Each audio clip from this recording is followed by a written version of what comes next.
বিসমিল্লাহির রহমানির রহিম। কাযাবাত সামুদ বিন-নুযুর। সামুদ সম্প্রদায় অস্বীকার করিয়াছিল সতর্ককারীকে। ফাকালু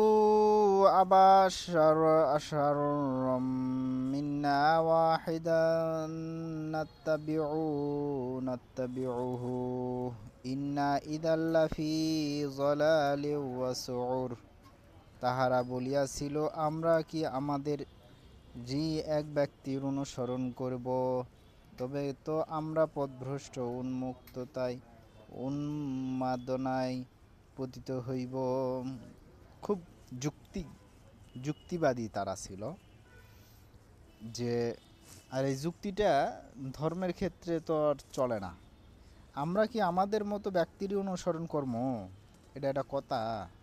তুমি তোমার মতো অনুসরণ করবে না, তাহলে কি ফেরেশতা আসলে মানবা? আর ফেরেশতাদের যদি আসে, তাহলে তো তাদের বউ সওয়াল নাই, সয় সম্পত্তি নেই। তোমাদের চিন্তা চেতনার সাথে তো তাদের চিন্তা চেতনা মিল খাবে না। তখন কি সমস্যা হবে না?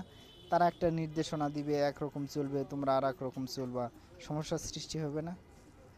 যুক্তি ধরো না। ফাকালু, তারা বলল, সারান।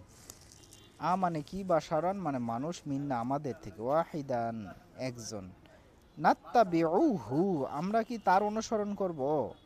ইন্না নিশ্চয়ই, ইদাল্লাফি ইজা যখন হয়ে যাব, লাফি মধ্যে জলাল পথভ্রষ্ট, সুউর এবং উন্মুক্ততাই অর্থ দেখছেন কত সুন্দর লেখছে ইসলাম ফাউন্ডেশনেরা। ভয়ঙ্কর কঠিন করে রাখবে।